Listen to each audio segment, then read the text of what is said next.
اے نفس مطمئنہ ارجعی الی ربک، اپنے رب کی طرف لوٹا.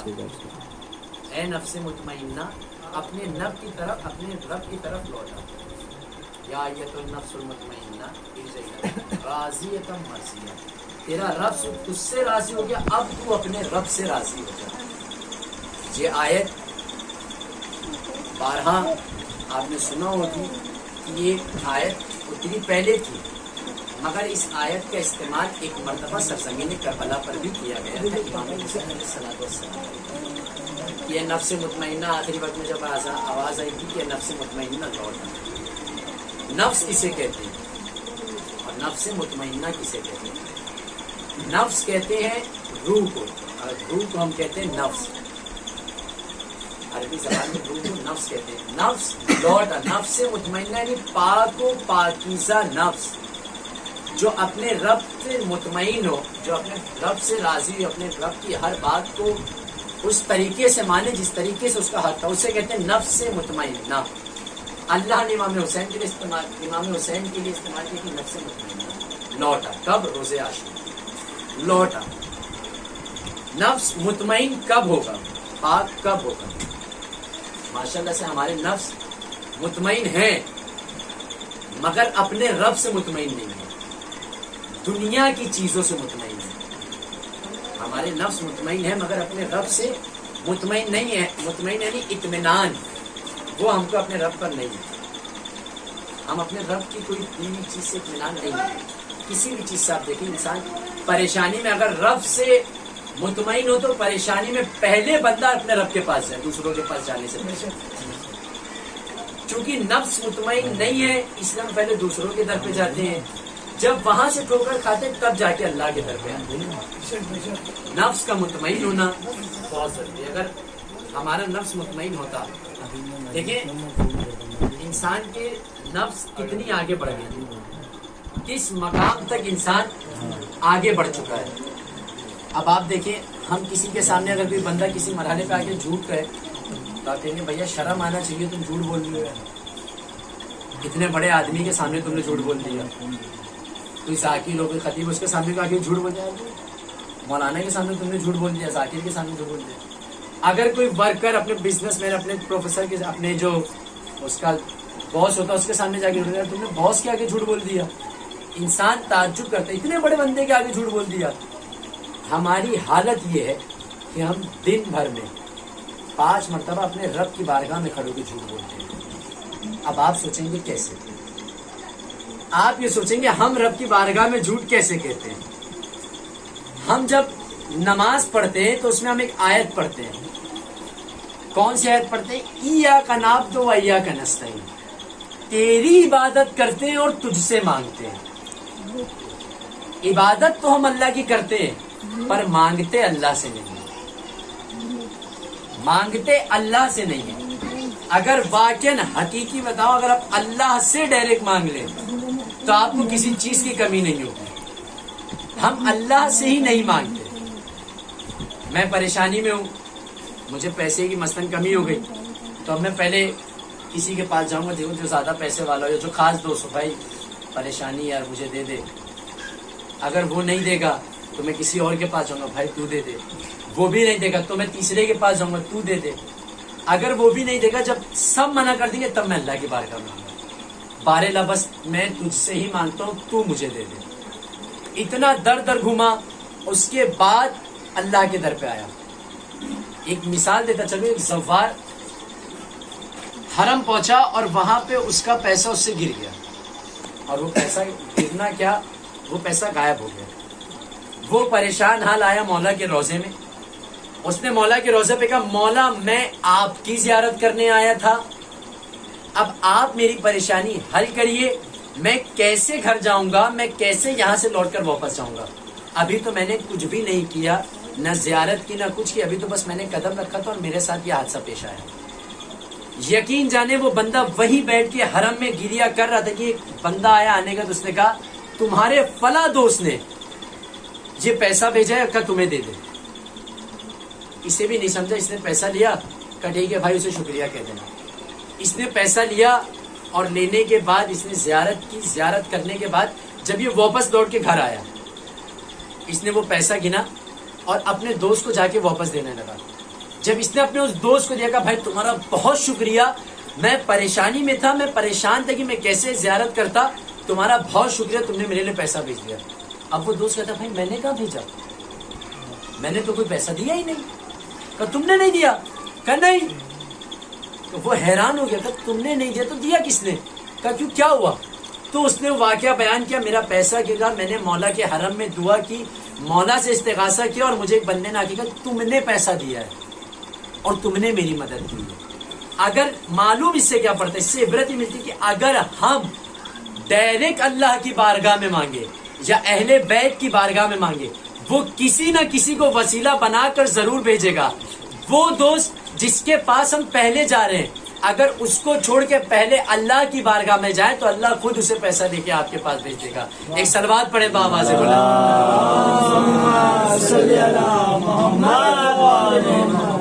یہ کام کب ہوگا؟ جب نفس مطمئن ہوگا, نفس کو اطمینان ہوگا. نفس کے اطمینان کے لیے ضروری ہے کہ ہم اللہ پہ بھروسہ رکھیں. نفس تیار کیسے ہوا, ہماری روح تیار کیسے ہوئی؟ اچھا ایک جملہ نفس کے اوپر میں بتاتا چلوں کہ گزشتہ سال مغل مسجد کے اشرا میں مولانا عقیل غربی صاحب نے پڑھا تھا کہ روح, نفس زندہ ہونے کی دلیل کیا ہے. نفس کے زندہ ہونے کی دلیل کیا ہے؟ روح سب کے پاس ہے, جس میں سب کا زندہ ہے.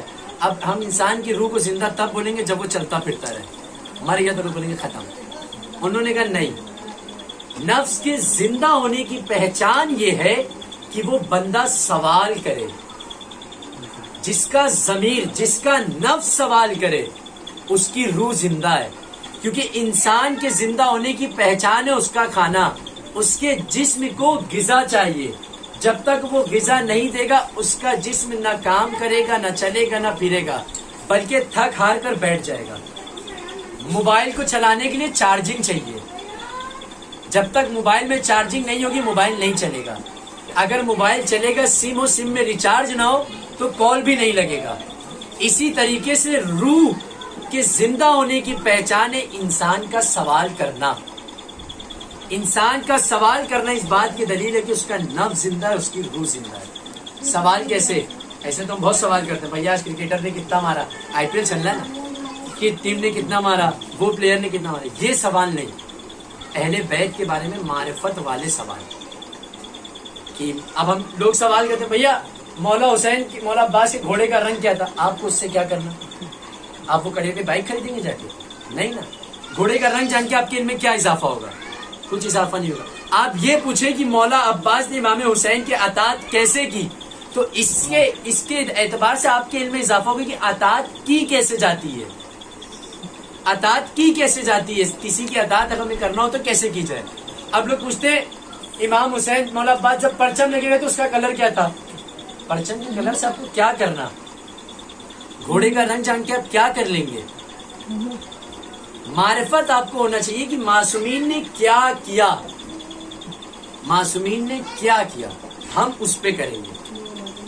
اب آپ دیکھیں جب اطاعت کی بات آئی ہے تو ایک لفظ عرض کرتا چلو. آج ہمارے زمانے میں بہت ملیں گے آج کے دور میں آپ کو جو مرجعیت پہ اشکال کرتے ہیں نا کہ بھیا یہ مرجعیت کہاں سے ہے, یہ پیروکار, یہ ان کی پیروی ہم کیوں کریں, یہ نائب امام نے فقی, لوگ کہتے ہیں فقی کہاں سے آیا؟ امام حسین کا لوگ خط اٹھائیں, خط اٹھانے کے بعد اس خط کو پڑھیں جو امام حسین نے حبیب کو لکھا تھا. اس میں کیا لکھا تھا؟ اے فقی حسین. معاذ اللہ امام حسین کو علم نہیں تھا کہ وقت کا امام موجود ہے, کسی کو فقی نہیں بناتے. لوگ تو یہ کہتے ہیں نا وقت کا امام موجود ہے, فقی نہیں بنانا چاہیے. معاذ اللہ امام حسین کو تو معلوم ہی نہیں تھا یہ بات. یہ آج کل کے جوانوں کو معلوم پڑ گئی کہ جب وقت کا امام موجود ہو تو فقی نہیں بنانا چاہیے. اب پوچھتے ہیں یہ مرجعیت کہاں سے آئی, ہم ان کی اطاعت کیوں کریں؟ جب وقت کا امام موجود ہو تو کسی غیر معصومین کی اطاعت نہیں کرنا چاہیے. تو میں ان سے یہی کہوں گا بھیا جب مولا حسین کا تابوت اٹھایا کرو تو مولا عباس کا علم نہ نکالا کرو.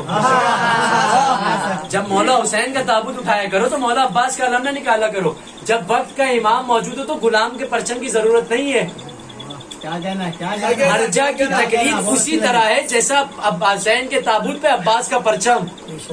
جب تک حسین کے تابوت پہ عباس کا پرچم نہ ہو حسین کا تابوت مکمل نہیں ہوتا. جب تک زندگی میں مرجع کی تقلید نہ ہو زندگی مکمل نہیں ہوتی. صلوات پڑھے بابا سے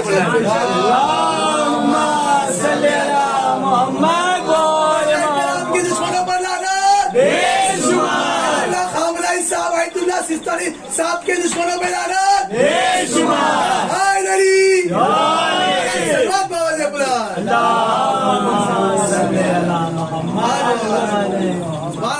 ٹھیک اسی طریقے سے ہمیں ضرورت مرجعیت کی آج کے دور میں. اگر ہم مرجعیت کو نہیں فالو کریں گے نہیں مانیں گے تو در بدر بھٹکتے رہیں گے. ابھی ایک لڑکا فلانے انجمن میں ماتم کر رہا تھا تو میں نے اسے سمجھا دیکھو ماتم کرو ٹھیک ہے ماتم سے کون تمہیں روکتا ہے پر ان نعروں سے پرہیز کرو جو وہ لگاتے ہیں. ان کے بہت سے نعرے ایسے ہیں جو علی کو اللہ بنا دیتے ہیں. تو کہنے لگا بھائی نعرہ ہی تو ہے غلط کیا. میں نے کہا ٹھیک ہے گنپتی میں جا کے وہ بھی نعرہ لگایا کرو جنازہ اٹھایا کرو تو لا الہ الا اللہ نہیں رام رام ستیہ ہے پڑھا کرو وہ بھی تو نعرہ ہے. کہنے لگا بھائی یہ کیسی بات ہے. میں نے کہا ٹھیک یہ ویسی بات ہے جیسی ویسی بات ہے. آپ وہ نعرے پہ اعتراض نہیں کر رہے یہ نعرے پہ اعتراض کر رہے ہیں. نعرہ نعرہ ہے. آپ نعرے حیدری لگائیے. نعرے حیدری ایک ایسا نعرہ ہے کہ لگتا ہے اس طریقے کی جیسے بڑا پتھر اٹھایا اور ایک دیوار پہ مار دیا. نعرے ابھی لوگوں نے کہا آپ نے سنا میں نے بھی سنا لوگ نعرہ لگاتے علی اللہ علی اللہ اور معاذ اللہ جو سستانی صاحب نے کہا کہ شرک حرام کا ہے سستانی صاحب نے کہ علی کے آگے جل جلالہ لگانا. مجھ سے ایک جناب نے کہا کہ بھائی آپ غلط کہہ رہے ہیں. مجھ سے ٹھیک ہے بھائی امام زمانہ ظہور کریں گے تو میں آپ کو لے جاؤں گا امام کے آگے کھڑا کر دوں گا پھر آپ امام کو بتائیے گا کہ علی علیہ السلام نے کہ علی جل جلالہ. میں نے کہا معصومین کو معلوم ہی نہیں. میں آپ کو 12 حدیث اٹھا کے دکھا دوں گا امام صادق علیہ محمد امام جعفر صادق علیہ جہاں وہ مولا متقیان کے آگے علیہ السلام لگا رہے ہیں اور آپ ہیں کہ جل جلالہ لگا رہے ہیں. یہ نفس کی غلطی ہے. اطمینان نہیں ہے نا. اطمینان اگر اللہ پہ ہوتا تو کبھی علی کو نہ کہتے. اگر اطمینان اللہ پہ ہوتا تو کبھی علی کو نہ کہتے. اگر آپ کہتے ہیں ابھی بیچ میں ایک مولانا کی مجلس میں نے سنا انہوں نے کہا کہ ساری صفتیں جو اللہ نے قرآن میں بیان کی ہے اپنی اور جو مولوی بیان کرتے ہیں جب میرا وقت کا امام ظہور کرے گا اور مولا علی ان کے ساتھ ہوں گے تب لوگ دیکھیں گے کہ جو صفت اللہ نے قرآن میں اپنے لیے بیان کی ہے وہ تو سلمان و ابوذر کی ہے. علی اس سے آگے اور اللہ اس سے آگے. یعنی اللہ کی صفت کو لوگوں نے سلمان و ابوذر میں دے دیا. اگر معاذ اللہ اللہ کی صفت سلمان و ابوذر جیسی ہے تو کوئی حرج نہیں اگر میں خود کو وقت کا امام کہہ دوں. میں بھی کہہ سکتا ہوں میں وقت کا امام ہوں بھیا. اگر سلمان و ابوذر اللہ ہے تو میرا وقت کا امام ہونے میں کیا ہے. کہتے جو قرآن میں اللہ کی صفت بتا رہی ہے اللہ نے قرآن میں اپنی اوصاف بتایا اس لیے تاکہ تم ان سے آگے نہ جاؤ. تم ان سے آگے نہ جاؤ. اگر تم ان سے آگے چلے گئے تو تم شرک کی حد پہ آ جاؤ گے. اور شرک ایک ایسا گناہ ہے جس کی اسلام میں کوئی بخشش نہیں. ہر چیز کی بخشش ہے شرک کی کوئی بخشش نہیں. شرک کرنے کے بعد تو اللہ جہنم میں بھی معاف نہیں کرے گا. پھر کہتے ہو علی بخشوا دیں گے. جب اللہ معاف نہیں کرے گا تو علی کہاں بخشوائے گا. ایمان ایسا ہے ہمارا کہ جیسے خالی گلاس ہے اور ہم نے آئے کہ جناب فلٹر کر دیں اسے. خالی گلاس میں جب ہے ہی نہیں تو میں فلٹر کیا کروں. اب آپ پانی لا کے دیں گے جناب فلٹر کر دیں تو میں فلٹر کر کے دوں بھی. آج کے دور کے لوگوں کا ایمان جو مرجع سے دور ہے ان کا ایمان خالی گلاس جیسا ہے. اور خالی گلاس دیکھیں آپ بچتا بہت ہے. خالی گلاس پہچانیے وہ بچتا بہت ہے. جو گلاس میں پانی ہو وہ گرنے کے بعد بھی نہیں بچے گا. جو گلاس میں پانی ہو اس کو اٹھائیں اور چھوڑ دیں گرنے کے بعد بھی نہیں بچے کیونکہ اس میں پانی ہے. جہاں علم ہو وہ چیز کبھی بچتی نہیں ہے اور جو خالی ہو وہ چیز بچتی بہت ہے. جہاں علم ہو ضرورت ہے کہ اپنے نفس کو اس طرف لے جائیں جہاں معصومین نے بتایا.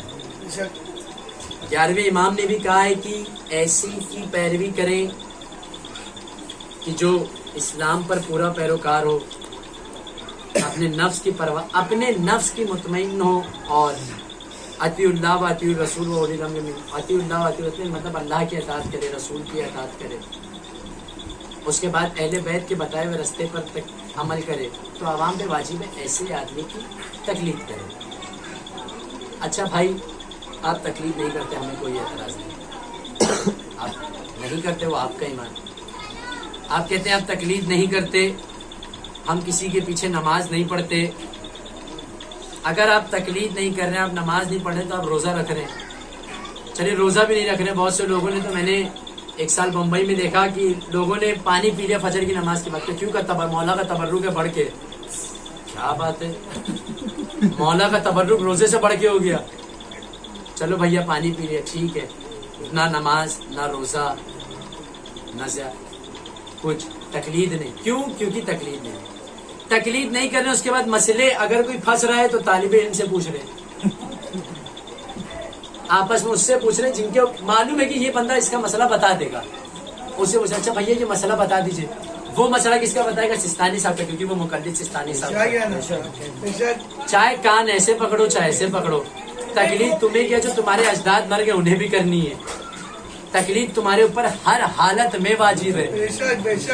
ایک بات ہے آپ نے بارہا سنی بھی ہوگی، تقلید کے بعد نکاح کے سیگے پڑے جاتے ہیں.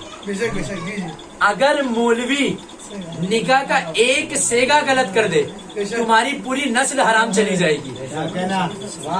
تمہاری پوری نسل حرام چلی جائے گی اگر ایک سیگا غلط کر دے. وہ مولوی اتنا احتیاط کرتا ہے کہ ایک سیگا غلط نہ ہو تاکہ تمہاری نسل حرام نہ جائے، تاکہ تمہاری نسل میں کوئی حرام زیادہ پیدا نہ ہو. تم نے مولوی نے تو اطاعت کر لی، کس کی؟ تقلید کر کے. مراجع نے کہا دیکھو غلط نہیں ہونا چاہیے، معصومین نے کہا غلط نہ ہو تاکہ نسل میں کوئی حرام زیادہ پیدا نہ ہو، اس لیے نکاح کے سیگے غلط نہ پڑھنا. مولوی نے اپنا کام کر دیا، اس نے نکاح صحیح پڑھ دیا، اس نے آپ کو صحیح بندھن باندھ کے دے دیا. اب آگے آپ کی مرضی، آپ جیسے چاہے ویسے استعمال کریں. میں نے تو آپ کو موبائل دے دیا، نیٹ کا ریچارج کرا کے دے دیا، آگے آپ کی مرضی. اب آپ چاہے مجلس چنے چاہے پکچر دیکھیں، اس پہ میری کوئی قید نہیں. مولوی کا کام اتنا ہے کہ وہ آپ کو نکاح کے بندھن میں باندھے اور چھوڑ دے. اللہ کہتا ہے پاک اولادیں وہی ہوں گی کہ جن کے ماں باپ تربیت صحیح کرے. اگر باپ ہی مرجع کا مخالف ہو تو بیٹا کبھی مقلد نہیں ہو سکتا. سلوات پڑھے با آواز بلند.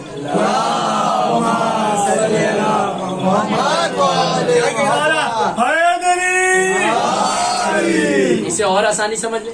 علی کی تلوار چلی، مولا علی کا 70,000 نسلوں کو دیکھ کر چلتی تھی. ایک مومن ہو تو چھوڑ دیتی تھی، ایک مومن ہو تو چھوڑ دیتی تھی. تعجب اس مقام پہ آ کے ہوتا ہے کہ جب سید زیادہ آ کے کہتے ہیں کہ میں تقلید نہیں کرتا. تقلید کربلا میں مولا عباس نے کر کے بتائی ہے کہ تقلید ہوتی کیسے، تقلید ہوتی کیسے. دو مصرے میں آپ کی خدمت میں عرض کروں کہ اس طرح تقلید سمجھو کربلا سے دوستو، اس طرح تقلید سمجھو کربلا سے دوستو، جس طرح غازی، جس طرح سرور، جس سلوات پڑھے بابا سے اس طرح تقلید سمجھو کربلا سے دوستو جس طرح شبیر سے تھا رابطہ عباس کا. میں 5 مقام آپ کو گناؤں جب مولا عباس نے تلوار کو نیام میں رکھا. پہلا مرحلہ جب مولا متقیان کی شہادت ہوئی، مولا عباس کو روک لیا گیا. عباس مشہوری تھے جنگ کے لیے. مولا عباس کوئی مقابل میں نہیں تھا پورے عرب میں جو مولا عباس کے مقابل میں آگے کھڑا ہو جائے. مولا عباس نے صبر کیا. کیوں؟ کیونکہ معصومین نے منع کیا، مولا حسین نے منع کیا. ٹھیک ہے، مولا متقیان کی شہادت کی وجہ مولا متقیان نے منع کیا تھا عباس شیر پلاؤ. کس کو؟ عبد الرحمن ابن ملجم. ایک مرحلہ. دوسرا مرحلہ جب امام حسن کے جنازے پر تیر برسائے گئے، مولا حسین نے منع کیا عباس ابھی کربلا تو.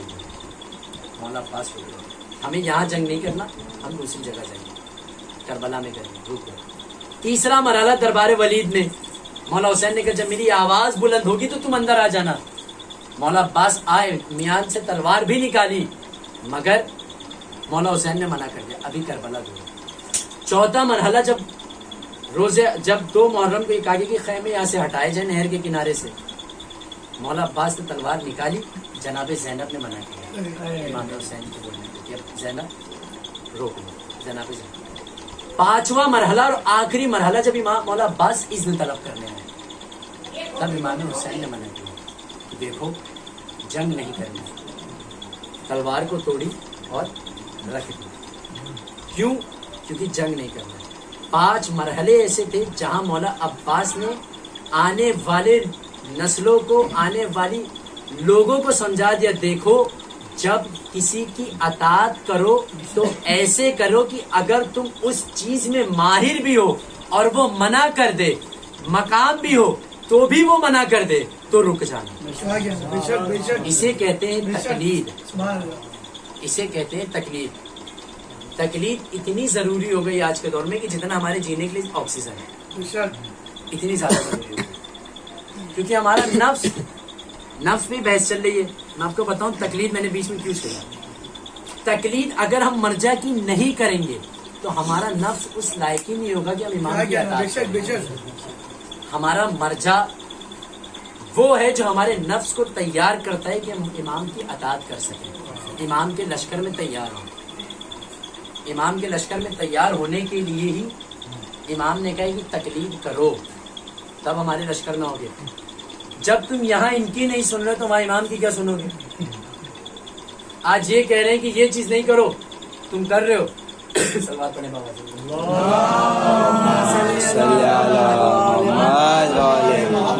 جی. آج انہوں نے منع کیا مراجع کرام نے کچھ چیز کے لیے, تم زور و شور میں کر رہے ہو, کل کو امام منع کریں گے, ارے جائیے ہم کیوں آپ کی سنیں. وہ امام سے دلیل مانگے کہ کیا آپ امام اس بات کی دلیل دیں. جو لوگ آج دیکھیں, آنے والا دور ایسا ہے کہ جب کوئی اپنی بیٹی کسی کو دیکھا تو پہلے وہ دیکھے کہ لڑکا اخباری ہے یا مقلد ہے. جیسے ہم دیکھتے ہیں کہ لڑکا شیعہ ہے یا سنی ہے, آنے والا دور شیعت میں یہ ہو جائے گا. آپ ابھی سے دیکھ لیں, لوگ پہلے دیکھتے ہیں کہ لڑکا اخباری تو نہیں ہے, اگر اخباری ہوتا ہے تو اپنی بیٹی نہیں دیتے. علی ولی اللہ پڑھنے والا لڑکا, ایک پرچم کے سائے میں بیٹھنے والا لڑکا, ایک فرش ازا پہ ماتم کرنے والا لڑکا, آج اسی فرش ازا پہ بیٹھنے والا بزرگ اپنی بیٹی اسے نہیں دیتا. کیوں؟ کیونکہ وہ مرجع کا مقلد نہیں ہے, مرجع کا پیروکار نہیں ہے. مرجع کا پیروکار ہونا, جو مرجع کا پیروکار ہوگا, آپ دیکھیں جس نے سلمان کو مانا اس نے ہی علی کو مانا. اب جو سستانی صاحب اور خامنہی صاحب کو نہیں مانے گا تو امام مہدی کو کیا مانے گا؟ یہاں مانو تاکہ وہاں مانے جاؤ. اب تم یہی نہیں مان رہے ہو, پھر نہیں ہم امام کے پیچھے کھڑے ہوں گے. پہلے اس لائق شکل بنا لو کہ امام کے سامنے کھڑے ہو. شکل اس قابل نہیں کہ نائب امام کے سامنے کھڑے ہو اور بات کر رہے امام کے سامنے کھڑے ہوں گے. ارے یار ایک بات عرض کرتا چلو میں آپ کے سامنے, آپ دیکھیں ہم امام کے پاس سفارش کے لیے جائیں گے روزے قیامت, سب کا عقیدہ امام سفارش کریں گے. اچھا امام سفارش کب کریں گے؟ جب ہمارے اعمال کچھ ہوں گے.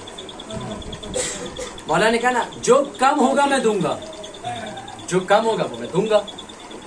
اب ایک ایک چیز, تقلید کے بغیر نماز, مرجع نے بتایا دیکھو ایسے بیٹھنا ہے, ایسے رکنا ہے, قیام متصل پر رکوع ہے, سورہ یہ پڑھنا ہے, قرات ایسے کرنا ہے, اقامت ایسے پڑھنا ہے, تکبیر ایسے دینا ہے, یہ ایسے کرنا ہے, وہ ویسے کرنا ہے. ہر چیز مرجع نے بتا دیا. اب میں ان کو مانتا ہی نہیں, میں مصلی پہ کھڑا ہو گیا. اب میں نماز پڑھوں گا تو کیا بھروسہ میں ان کی طرح پڑھا دوں جنہوں نے جمعے کی نماز بدھ کو پڑھی تھی. اب میں مانتا ہی نہیں تو میں کچھ بھی پڑھوں گا. اب کھڑا ہو گیا میں مصلی پہ, بھیا نہیں معلوم تھا, نماز پڑھ کے ہٹ گیا. روزہ رکھنے کھڑا ہوا, پہلے دوسرے نے پوچھا بھائی نیت کیا تھی؟ اچھا نیت ایسے. اب میں نیت کروں گا, اچھا روزے کی نیت یہ ہے, میں روزے کی نیت کروں گا. حج کرنا ہے, زیارت کرنا ہے. ارکان حج اور ارکان زیارت مراجع نے بیان کیا ہے. حج پہ جا کے صرف گھوم کے آ جاؤ گے, اس سے اچھا عربی کیوں رام مندر کا طواف کر لو, وہی ثواب ملے گا, جواب ملے گا.